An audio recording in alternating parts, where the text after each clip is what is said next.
thank Alan again for hosting. You know, this is a momentous occasion, basically, in all of our lives, really. And it's a good celebration, and we're going to celebrate a couple of different things here today. But thank you again, as always. Thanks, Alan. I want to start off. We're going to have a little moment of silence, and everybody can pray, meditate, do whatever they want to, you know, celebrate this occasion. You know, we're here as good friends for Joey. Also, Steve and Jean Vaughn, you know, have passed. I wasn't here. We didn't get to celebrate. We had a group of associates and brothers who came to this little sleepy town years ago, and this was an oasis to celebrate Mark's birthday, and that's how it all started. And we thank Jean and Steve.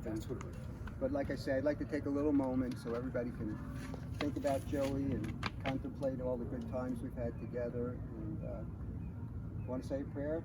It's up to you.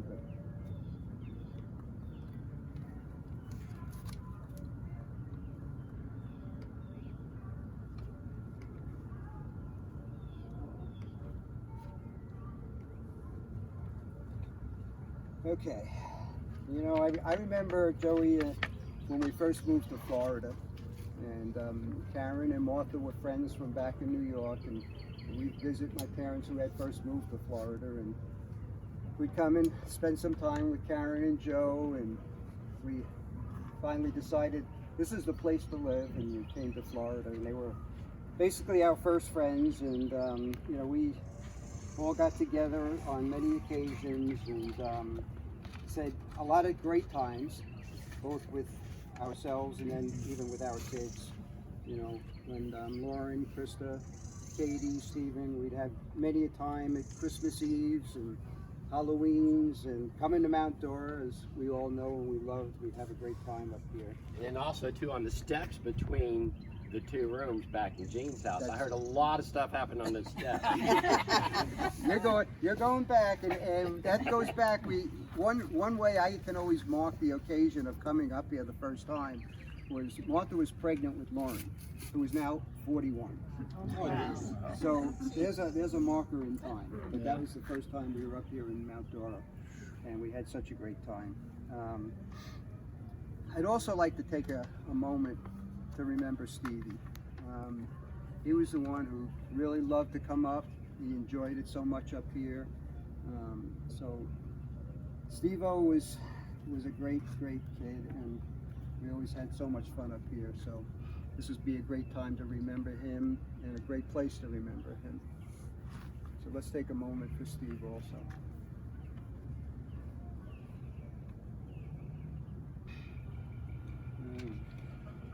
But anyway, going back to Joey, I remember you know, the wonderful times at Richard's house, and spending many early mornings and getting our first runs before the hooples came out, and chopped up the lake. And you know, from there we met a lot of people that came, and finally met Rich, and we would go and hang out at his house, and wound up I guess Joey and I, and then meeting Mark, who was working for Joe, and it kind of grew tall, and a lot of us, but kind of looked at Joe and I as being kind of the founding fathers of the Burn One Ski Club, and we came together and with a great group of people. And you know, I tell people I'm coming up here to celebrate about 40 years of friendships and getting together over the years, and people just kind of marvel at it, and I look back and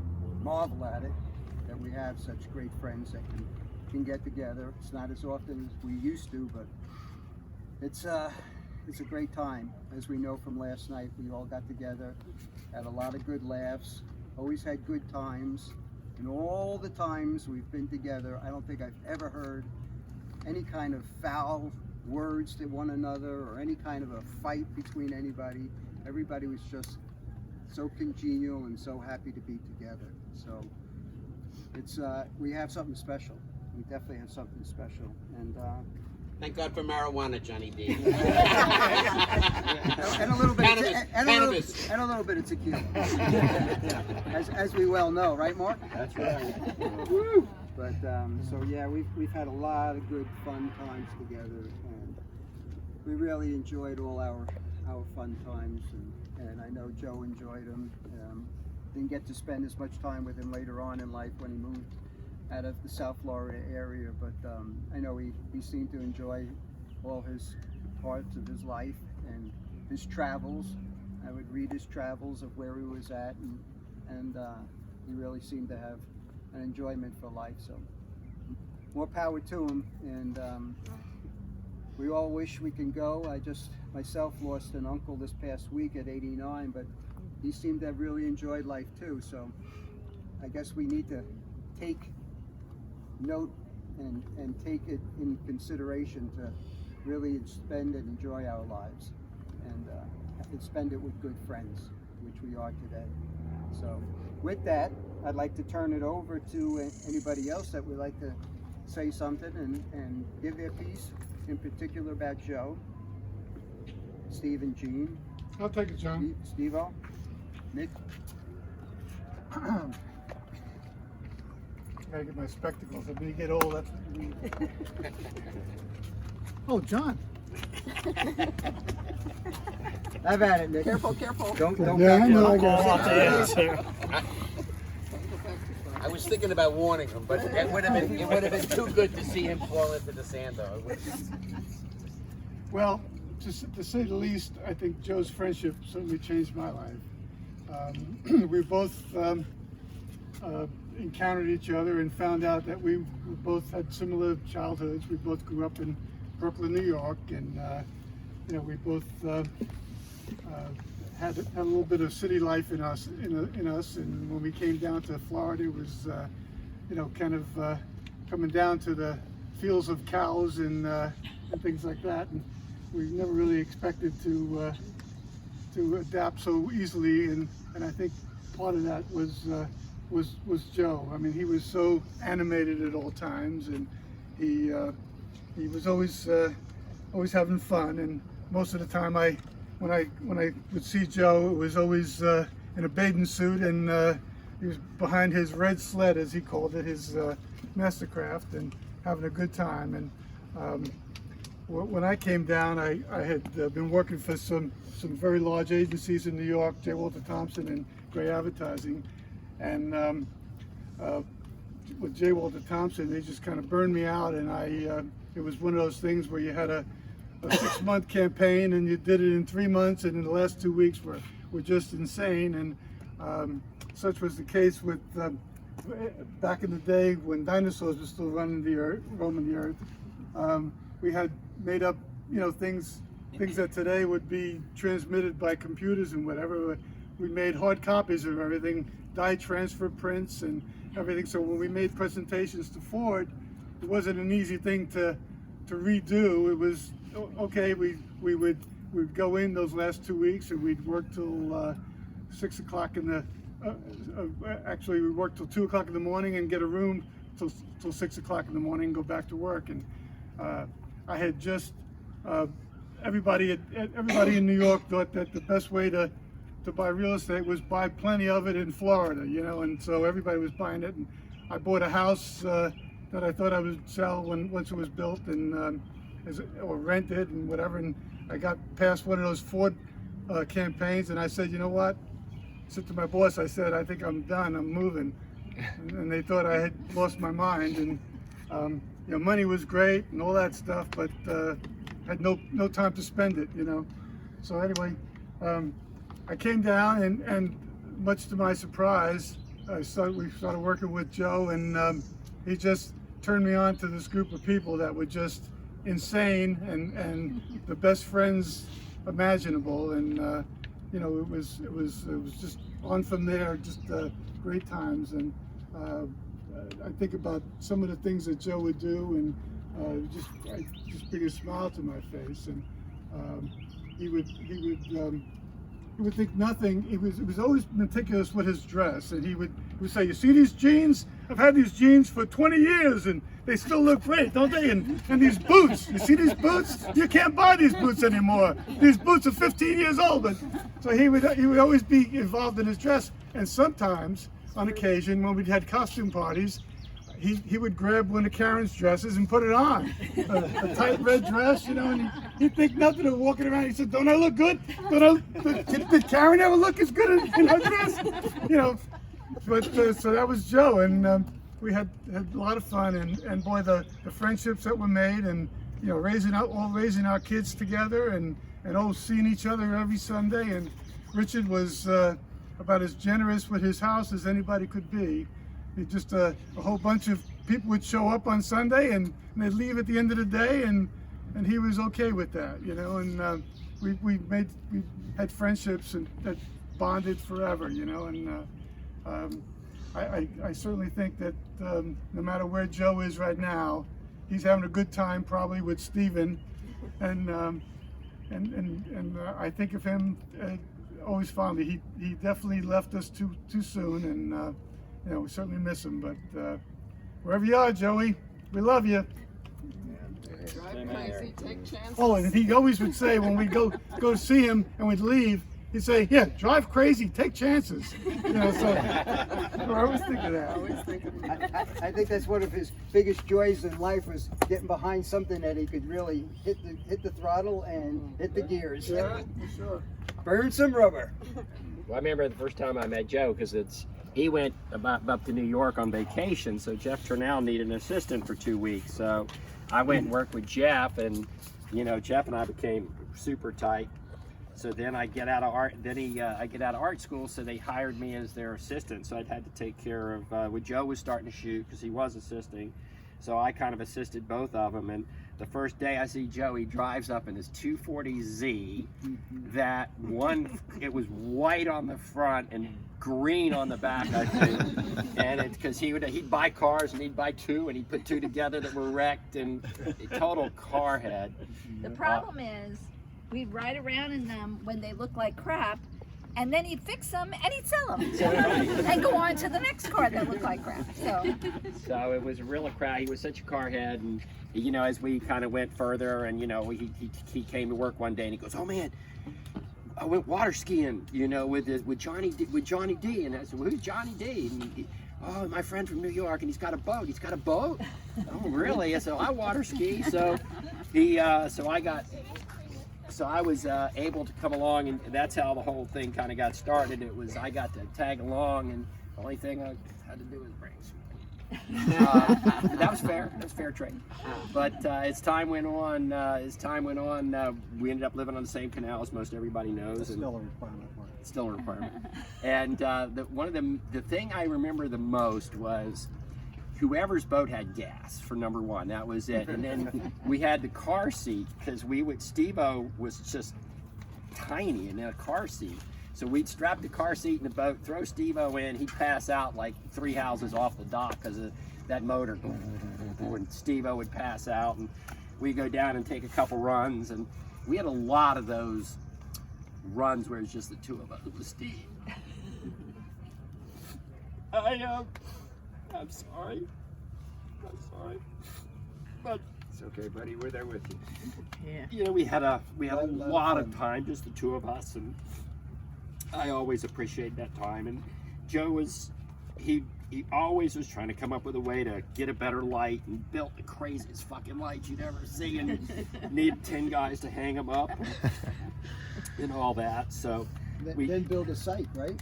Oh God, he was always building something. So shaking a box. Inspiration. He was my buddy, and we just grew together in every aspect of our life. It's true. I miss him every day. Sorry.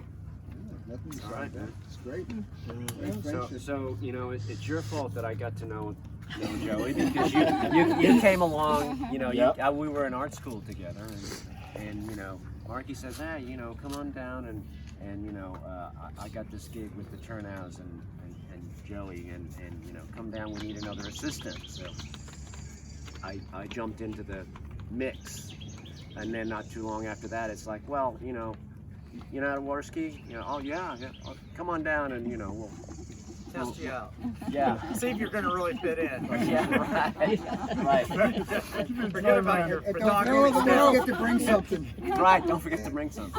And then, of course, you know, I started to work with Joey a lot, and he was a mentor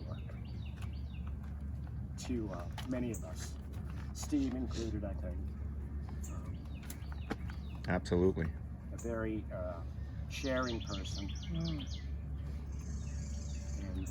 he was always, you know, he was always up for helping the new kids, you know, and getting us on the right path. Being so fastidious in his craft, we followed that. And you know, we traveled together on projects, watched children grow, water ski with a passion, made art together,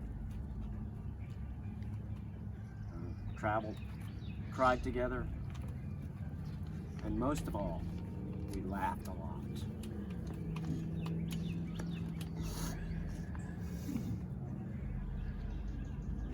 Again, a lot of good memories from good friends. I will tell you one of the funniest fucking things ever. We go up to New York, we stay at his sister's house, and he borrows her car. We're gonna go in the city, you know, and I'm a total yokel from outdoor, never been to the city before. And so we pull out on the expressway, and Karen, I know you understand this better than anybody, but he pulls that window down and starts screaming at everybody. And I mean, the whole way into town, he's rolling his window down, screaming at the guy and everything. He was a truck driver in New York City when he was a younger man and had to do deliveries. And One of those big big box truck. I can't even imagine driving through the city, but man, you put him in a car and get him in the city, it's like, you know what I mean, Cal? He turned into a typical New Yorker. Yeah. It's like, Joey bag of donuts. yes. God, I was just laughed the whole way into town. He just turned into Super Guinea, you know? Laying on the horn. But one thing that I was really impressed about him in his professional life was that he quit the commercial world almost cold. He hated art directors. Yeah, and, you know, at some point, you know, he was done with it, and he had started to work with SX70 Polaroid. It was that was kind of the spark, and I think into the art world for him. He started playing with SX70s and manipulating them, and he actually got assignments to go out and do. I remember his work first that stuff, you know. at Super Clubs. And not too long after that, he went cold turkey. He says, "I'm done with this, and I'm gonna go. I'm gonna hit the road." So he hit the road basically. He got Wanderlust, and off they went, he and Shelley, and he was just making art. He said, "You know, I'm done with this. I can't deal with it." And Then he would tell us, followed his heart. with us, he would tell us, "You like this? You like this? How do you think that turned out?" "Oh, I love that. Good. I'll make it one for you." You know, our house looks like a little Joe Gemignani gallery. You know, we have probably about a dozen of his prints on the wall. You know, As do mine. yeah. And mine. So we never forget Joey for very long. Very generous. Very generous. Oh God, weird. Lots You know, of you good see a art. picture of something, and you go, "How the hell did he get that?" And you go to the studio, and there it is. It's all set up, and it's all you got wires and things hanging down, and you couldn't see. I was like, "Oh man, oh God." Yeah. Oh God, do I miss Joey? Oh, I really miss Joey. I've been thinking about him a lot. And hello, Mike. Good to see you. I said, "Who's that old guy in the corner?" He's probably thinking, "Who's that fat guy over there? Who's that old guy?" Anyway, I was thinking about him a lot lately, and what I recall of him, you know, that you know, he was always a hugger. He was always a hugger, and he had the most expressive face, and he could speak paragraphs with a look. And I remember we were on the other side, we were on Lake Gertrude, was it Steve? Was it your Steve's property. land? And we'd have the tent put up there for the kids and stuff, and we'd have the boats. We'd launch the boats over here, and then park the boats over there. And we had the storage of the gasoline, 10 5-gallon cans of gas for the boat. So Joe and I, it's Mike Justice gets a hold of some Roman candles. Oh no. And Joe and I was standing next to each other on the beach. And here's Mikey Justice, stoned. He's a little kid. He's stoned, and he's tequila'd up, and he's shooting off the Roman candles towards the gas cans. And I said, I just looked at Joe, and I said, he is shooting them towards the gas cans, right? He knows he's shooting, and just the look, just that, just that Joe look. Like it spoke paragraphs. So we had lots of fun, and again, very generous guy. And we have a gallery of Kim loves the beach, so he's had all the beach shots and his the watermelon umbrella shot, and he signed them all and said, yeah, here, take this, take that, take this. And so we have quite the collection. It lives on in his art. Yeah. Sure. And I was just so excited that we were able to see him at Katie's wedding. We had and again it was like it was yesterday. I mean, just seeing all of you guys. It was it's like it's been a couple of decades, but the brotherhood, and I had access to a box truck, so we moved. Everybody who moved, it was the Burn One moving, the moving thing. And I remember moving Joe. Moved Okay, everybody. so I was the I had only the one that truck. didn't move, and I had was the truck. considering moving just to get even, Somebody's I'm tired of this, I'm moving everybody but myself. I'm gonna move.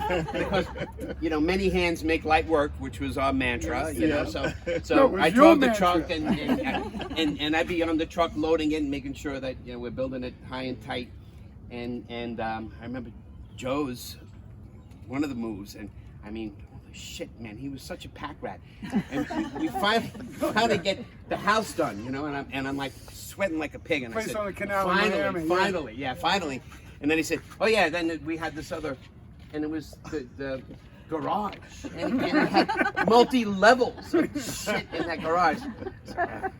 Crazy. So yeah, he was always there to help, but He took he got advantage. payback. Yeah, he got the payback. He got the payback. I think I might still have a roll of Seamless from his old school. What a great guy. You're a photographer. Well, you guys don't throw anything out. everybody else closed their studios, and I was the last man standing, and we got everybody's stuff. I mean, Give it and to a bunch Paul, of he'll stuff from take Joe. it. That's right. Well, we have that big space in North Miami, 4,000 feet. So, But he built a big light box to shoot cars he with. had it in his block It was studio. 20 feet. Shake it a box. No, it was, Yeah. It was more enormous. like That came to us. whatever it was. It was 20 by No, we didn't 25. keep it very long. That ended I up built it taking many, it. many times. Steve would know. I built it many, many times. Well, we also built some boathouses, I think, over the Oh my years. God, yes. And some docks. and Yes. Moved some sand. Built a ramp. Built a beach. Built the beach. Shoveled a couple of dump truck loads. But we all had a good time there. Many a party and many a good time and many a good ski run. I remember one day we were at the beach by Richard, and we're skiing and everything, and Mark shows up with his parrot, right? And he said, "This is what was her name? Tallulah. So this is Tallulah, and this is my parrot. I love this parrot, and I'm just now training the parrot to to just stay around and and Joe and I are looking at each other like, oh really, okay? And this, Another this parrot looked at Mark and turned around and took off and didn't look back. I remember Joe and I were falling all over each other, just laughing our heads off. I mean, it wasn't funny to Mark, but it was just too funny, you know. It was pretty different. Can you laugh now, Mark? Can you laugh now? Enough time? Is enough time? So I think I want to portray a mental image for everybody about what Joey's doing now. So I have this mental image of him hauling ass down the highway in his '63 Chevy Corvette. It was his favorite from back in the day. Into the bright light with Jim Morrison blasting. And everybody sing it with me. Keep your eyes on the road and your hands upon the wheel. And that's it, baby. That's it, baby. A nice image. Nice image. Anybody else? Yeah. So let's see. So, of course, taking off on what some of the guys said, Joe and I met Mark after he started working for him, and Mark invited us up to see Mount Dora for the first time, right around his birthday, and it was just me, Joe, and Mark coming up to see Mount Dora for the first time. And then I think the next year, it was me, Joe, Mark, Martha, and John. And then after that, it exploded, because as the ski club grew, so did the group of people that came to Mount Dora. And definitely wonderful times. And the nice part is that it wasn't just us, but then as our families started to grow, they started to come here, and they started to have experiences and make memories. And I think most of you know, but my daughter was all psyched up to come here and actually asked if we were going to have a reunion of Mount Dora before you guys had planned it. And so she was really looking forward to coming here. And my grandson got sick yesterday morning, so she had to cancel. But a lot of memories were made for her there, here. And so it was definitely wonderful times. And I wanted to get back to some of the things about Joe's work. One of the things that I was very proud of him is when I met him, he had a body shop. He used to buy cars at auction, fix them up, and then sell them. And he was doing photography as a hobby. And he would just take his camera out and cruise some part of New York, and mostly he shot black and white back then, and he didn't have any formal training. He went to 1 or 2 seminars, I think, and he was excellent in his black and white printing. He did beautiful work. He was also great in his lighting, as you guys know. And he would build whatever he had to build to make it work. And there was one shot that he did, and it was for a sun tanning company. And the way the art director did it was like this woman coming out of the water, and she was supposed to be naked. And you could only see from here up. But he had to try and figure out how he was going to make that look like water in the studio. So there was like a whole day of prep before they actually did the shooting.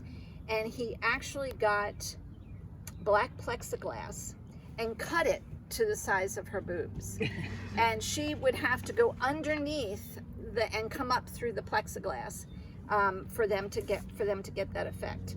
Of course, we had more men in the studio that day from the ad agency that I've ever seen.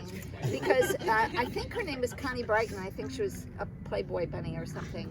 I don't know, something like that. Playmate, I remember that. Yeah, and they were all jealous of the makeup stylist because, you know, he had to tan her body, and he was tanning her boobs, and he was gay, so he really didn't care. But all the other men that were there were just drooling. So that was the kind of stuff that, you know, happened. But he was very creative in making that work, and it turned out it was billboards on 95. So it was a great shot. But he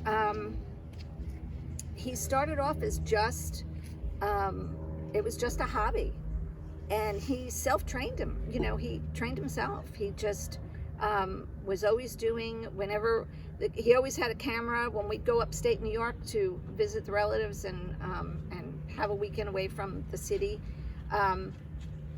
We would go off into the woods and find a cemetery and shoot cemetery stones, and, you know, and which was great. What did you do this weekend with your boyfriend? Oh, I went to a cemetery. He was so romantic. Yeah, he was. And he did have a huge passion for what he did, and I commend him for starting at nothing, no knowledge, and just going all the way to where he continued to go till he died. So, the other thing I want to say is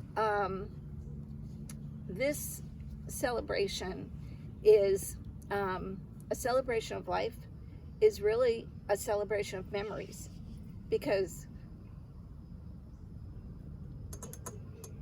when someone passes, that's all we have.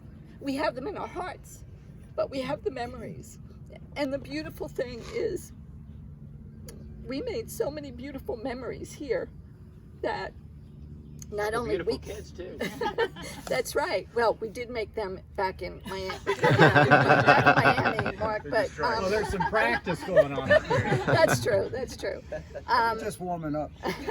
But they, and that's the beautiful thing is, we have wonderful memories. Oh my goodness, I tell people about the PMP parties that we had and stuff like that.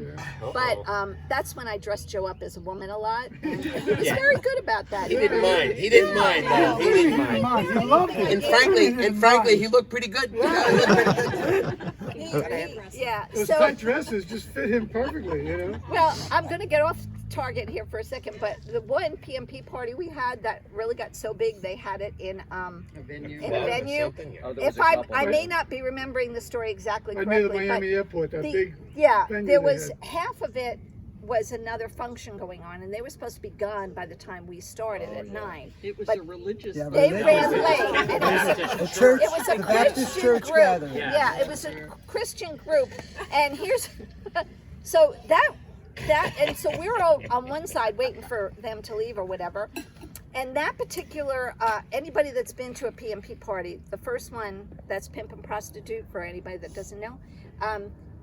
The first time you go and guys are a pimp, the girls are dressed up as a, you know, trollop.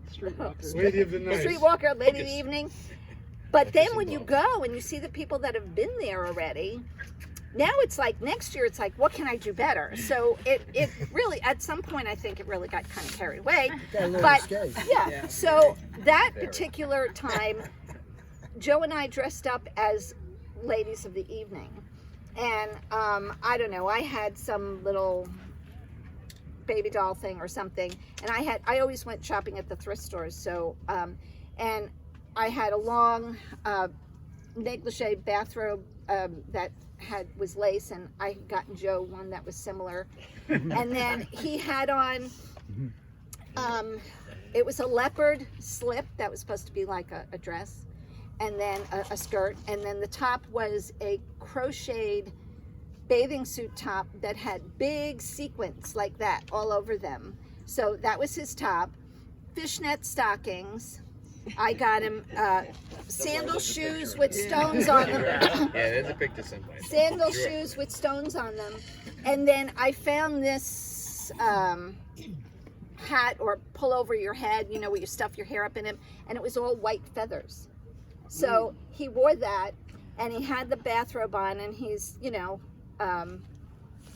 talking to everybody, and this lady from the other side crosses over into our part to go to the bathroom or something, and he goes up to her, and I don't remember exactly what he said, but it was something like, do you want to go out tonight or something? And this lady, the look on her face was just hilarious. But that was him, you know. He bust somebody's chops. Yeah, bust somebody's chops. So I had to remember that.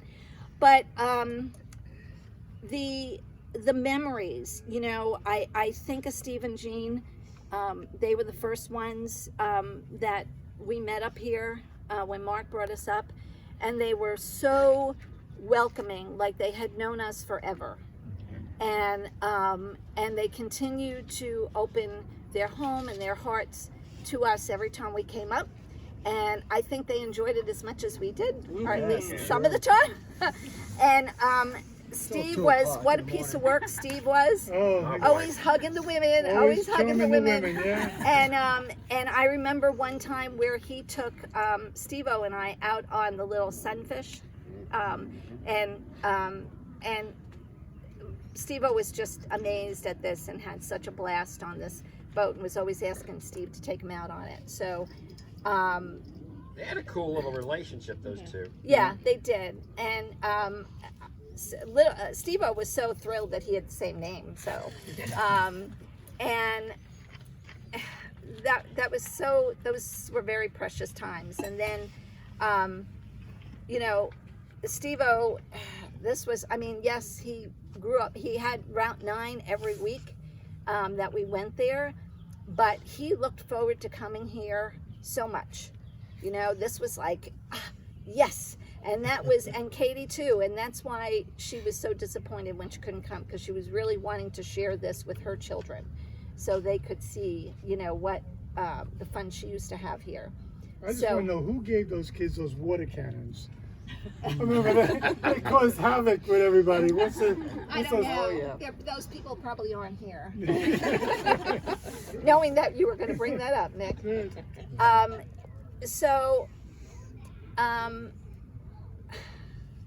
course, I had this all in my head. Now I don't remember. But the memories that are treasured and the people that have left, we'll always have those memories. And of course, you guys taking pictures help us to remember those memories, so they stay fresh in our minds. And one of my favorites is when we used to go on Steve and Jean's, the wall outside their house, and we all used to sit on the wall, and that was always taken before we left every year. That and in front of the boats. So so I think, as I said, a celebration of life is, we can't help the fact that those people are gone, but and that loss will always stay there somewhere, but to focus more on the memories that we have and the time we had with them is something we can take with us always. So and now I know Steve and Joe are up there. I think they're waiting for the glass water, because Steve, just like the rest of the guys, Steve got to the point where he learned to barefoot. He was 4 years old when he skied by himself for the first time, with the rope tied up there, and then, you know, got on regular skis, and of course he had to have the Conley like Dad had, and then learned how to slalom, and then was tricking and barefooting and taking after Johnny D and his dad. So, but I put my foot down when he wanted to jump off the dock, the roof of the boathouse. I put my foot down there. I said, no, we can't do that. But he would have. That was a singularly Johnny D move. Yeah, that's true. Well, yeah, but Johnny D was his idol. He wanted to be like Uncle Johnny D. Yep. And later today, after some tequila, we're gonna get an extra long rope, and Johnny D's gonna do it one more time. okay, what are you gonna have EMS waiting? Okay. You got to find a wetsuit you can stuff me into. You know, I have to say, a lot of padding. The only time I've ever seen you guys get up at the crack of dawn, except for a shoot that you had to do, was to try and get the glass on the lake. You know, all of a sudden, you know, we'd be, you know, I'd be waking up or something, and I'd go, what are you doing? Oh, gotta get the glass, gotta get the glass on the Get the lake. glass, but then what would happen, Mikey? A hooper would come out, and Mikey'd be fucking hoop on it, and banging his fist against the water, right? Wasn't that a Joey G word, Hoople? Start that word, I think. And no wimps. Yeah, yeah, With yeah. his infamous T-shirt. Yes. So I know that they both left us too soon, especially Steve.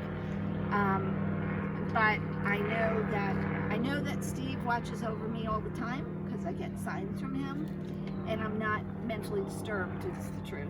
It really does happen. But and I know that they're together, and they'll all be watching over all of us.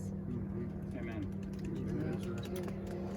So thank you guys for having this. Thank you, Alan, for bringing us back and for having this for them. Well, I don't want And it to for be the Steve and last Jean. one. I was saying last night, I think it should be the kids that organize everybody to come up You here know, because we need to have the kids up here. I'll tell Katie. I'm sure she'll let. And speaking of that, my son just Yeah, came in with yeah, my yeah. two grandkids. That's right. So And All you know, right, you push on your end. I'll push on my Okay. end. and I can tell you now, you know, this came up, and Krista and Phil, and my two grandkids, and they're at the Dave Matthews concert because they do it every year for his birthday, and it's normally in July.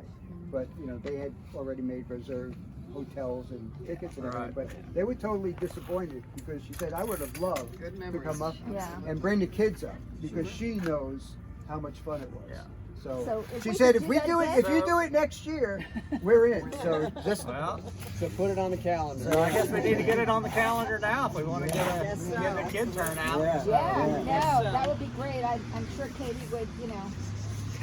Mikey. Anybody else? Mike Simmons. With that, here's a You're on. Yeah, right. Hang on a second, Mike. Mike's on. Mikey's got the mic. Gene told me this story about when Gene and Steve and the kids, which would be Robbie and Mark, first moved here to Mount Dora.